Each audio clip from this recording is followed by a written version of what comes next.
안녕하세요, 여러분. 재택하는 월급쟁이입니다. 현재는 집 안 팔려 죽을 지경. 그런데 분양시장은 활황, 가격은 상승. 대체 부동산 시장 무슨 일인가? 모든 투자 책임은 본인에게 주어지며 본 내용은 투자의 참고 자료로만 활용하시기 바랍니다. 네, 지금 무주택자인 무신들이나 무주택이거나 혹은 1주택이신 분들이 지금 굉장히 조마조마하고 계실 겁니다. 이러다가 아파트 가격이 또 2020년, 2021년처럼 천정부지로 오르는 것은 아닌지, 지금 사면 또 떨어지는 것은 아닌지, 그런 지금 현재 상황을 여러분들에게 분석을 해서 좀 공유를 드리겠습니다. 지금 언론 신문을 보면 이런 기사들이 많이 있습니다. 급락한 세종 인천 집값 가장 먼저 회복 왜 이렇게 나오죠. 정부 아파트 값이 2주 연속 상승세를 이어가며 회복 조짐을 보이는 가운데 집값이 반토막 수준으로 하락했던 세종과 인천 등이 빠르게 회복하는 모습을 보이고 있다. 전문가들은 네, 그만큼 변동성이 큰 시장이어서 생기는 현상이라고 진단을 했다. 그렇죠? 네, 직방이 발표한 7월 레포트에 따르면 최근 아파트 매매 가격이 가장 먼저 반등한 지역은 세종시로 나타났다. 2019년 10월부터 약 2년간 올랐던 세종시 아파트가 매매 가격은 2021년 하반기에 하락세 진입했다. 대부분 지역이 지난해 하반기부터 하락세 진입한 것과 비교해 빨랐다. 음, 올해 3월 대부분 지역이 하락세를 지속했는데 세종시 홀로 상승 전환했다. 전문가들은 이에 대해 급격하게 떨어져 먼저 바닥을 찍고 올라오는 것이라고 진단을 했다. 그렇죠. 그래서 이런 지역이 세종과 인천, 그리고 화성 동탄, 과천, 서울의 송파 이런 지역들이 있습니다. 많이 떨어졌기 때문에 또 반등을 지금 하는 것인데 이것이 지속될 것이냐가 중요한 것이죠. 내가 사는 지금 시점을 기준으로 중요한 것은 2년 뒤, 3년 뒤에 매도를 할 때 가격이 올라가 있을 것이냐 내려가 있을 것이냐 이것이 중요한 것입니다. 올해 노도광 모두 첫 반등, 본격적인 상승은 아직 노도광도 이제 상승으로 전환됐다는 얘기입니다. 그렇죠? 그래서 도봉구 올해 첫 반등, 지난달 창동 한승 리메이드 전용 112, 6억 6천만 원의 신고가 거래가 됐다. 도봉구 올해 처음 상승 전환했다. 그래서 지금 상승 전환하는 지역들이 지금 좀 퍼지고 있는 그런 상황인 것은 맞죠. 네. 하반기 금리가 여전히 높고 상승세 보기에는 아직 이르자. 신고가 거래도 잇따랐다. 도봉구 창동 한스 리메이드 112는 6억 6천만 원에 거래돼 종전 최고가였던 5억 3천만 원을 넘어섰고 북한산 아이파크 전용 165는 지난 6월 16억 3천만 원에 거래돼 신고가를 경신했다. 노원구 포레나 노원 전용 84는 12억 원에 매매돼 신고가를 경신했다. 전문가들은 노도광의 상승세를 강남권에서 시작된 회복세가 이어진 것으로 보고 있다. 그러면서도 올해 하반기 기준금리가 상승할 가능성이 있기 때문에 지금부터 본격적인 상승세로 보기에는 어렵다는 입장이다. 네. 하지만 데이터들을 계속 보면서 내가 어떻게 포지션을 가져갈지 판단을 잘 하셔야 됩니다. 그렇죠? 광진구 15억에도 98대 1 청약시장 혹군. 지금 청약시장도 굉장히 많은 사람들이 몰리고 있죠. 예, 롯데캐슬 이스트폴 4만 명이 몰렸습니다. 예, 그리고 거분양가 논란 광면 센트럴도 228가구에 4,300명 이달났던 인천소도 계약이 완료되고 적정한 가격인지 따져는 봐야 됩니다.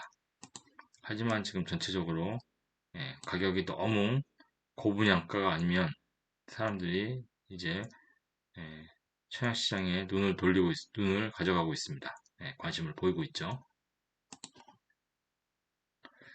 그래서 지금 상황을 보면, 과거 사이클들을 좀 지켜보면, 1989년부터 1995년, 이때도 보면 급격하게 상승했던 아파트가 한번 하락하고 살짝 고개를 들었다가 다시 장기적인 하락을 했죠. 근데 그 하락폭이 요 갭이 그렇게 크지는 않습니다.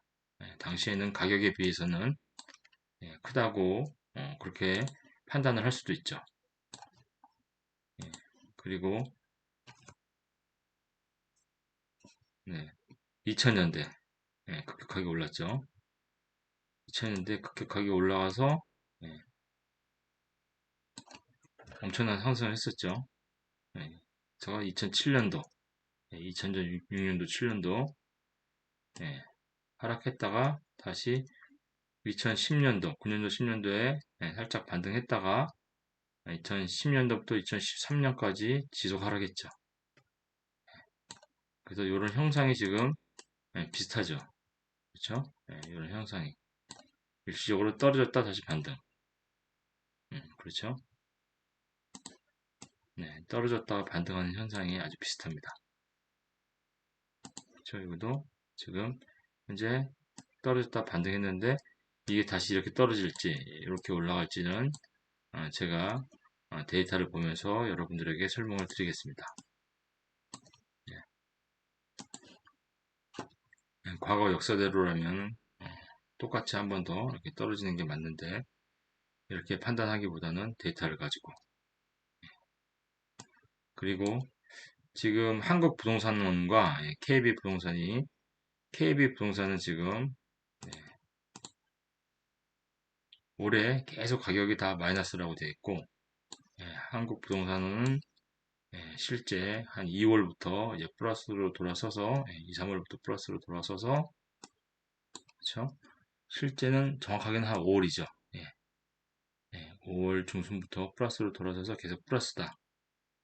이렇게 나타내고 있는 거고 5월 이전에 2, 3, 4월 달도 굉장히 하락의 폭을 줄였다. 그래서 0이 된 시점이 5월 중순쯤이다. 이렇게 판단을 하고 있는데 KB 부동산 같은 경우는 아직도 하락이다. 지금도 하락이다. 하지만 여기서 중요한 것은요. 한국부동산원과 KB부동산이 그 기준이 다르기 때문입니다. 한국부동산원은 실제 실거래가 일어난 그 가격을 기준으로 해서 전주 대비 나타내는 거기 때문에 이렇게 데이터가 실제 플러스가 나타난 걸로 이렇게 반영을 하는 거죠. 그런데 KB 부동산 같은 경우는 실제 최근 시세가 플러스로 진행된 지역들도 이 경향은 같지만 왜 이렇게 마이너스로 나타났냐면 예를 들어서 거래가 안 됐던 아파트가 예를 들어서 송파의 헬리오시티 같은 거는 플러스이기 때문에 이게 플러스가 나타나야 되는데 실거래 위주로 하면 근데 KB 부동산 같은 경우는 실제 전 고점에 플러스였다가 한 아파트가 체결이 되면 마이너스 폭이 크게 되죠. 그러면 그 마이너스 폭 큰 것과 실제 송파 헬리오시티가 반등한 거 그 비율로 했을 때 실제 마이너스이기 때문에 마이너스로 계산을 하는 것입니다. 그래서 그것을 정확하게 아셔야 됩니다. 하지만 중요한 것은 이 트렌드는 같다. 그래서 트렌드가 중요한 것이지 실제 이 데이터가 맞다, 이 데이터가 맞는 것과는 중요하지 않습니다. 트렌드가 같다면 언젠가는 얘도 플러스로 갈 테고 지금 내가 관심 있는 아파트는 실제 플러스로 돌아설 수도 있습니다. 그래서 이 트렌드는 거의 흡사하다. 그렇게 보시면 되기 때문에 내가 의사결정할 때는 큰 문제가 되지 않습니다. 그래서 제가 이제 회원 전용방에서는 이렇게 제가 관리하는 팩터 실제 16가지에 대해서 실제 지금 어떤 수준이고 매수를 권유를 해야 되는지, 관망을 해야 되는지, 최근 추세는 어떻게 됐는지, 예를 들어서 M1 나누기 M2 협의의 통화량이 급격하게 올라갈 때 이때 아파트 값이 많이 올라갔고 한번 출렁했다가 통화량이 많이 떨어졌을 때 지금 아파트 가격이 떨어졌다 지금 끝에 반등했어요. 그래서 이게 추세가 이렇다. 그래서 이게 계속 예를 들어서 금리가 떨어지고 융성을 푸는 그런 정책이 나오면서 이게 올라가게 되면 이게 매수를 제가 권유를 할 테고 그렇지 않으면 지금 관망을 지금 얘기를 하겠죠. 이런 식으로 모든 데이터들에 대해서 추세를 확인하고 실제 적정 수준인지 판단을 해서 매수, 매도를 여러분들에게 공유를 해드립니다. 때문에 관심 있으신 분들은 회원방에서 확인을 하시면 되겠습니다. 맺은 말입니다. 일이 즐거워야 견디는 힘이 생긴다.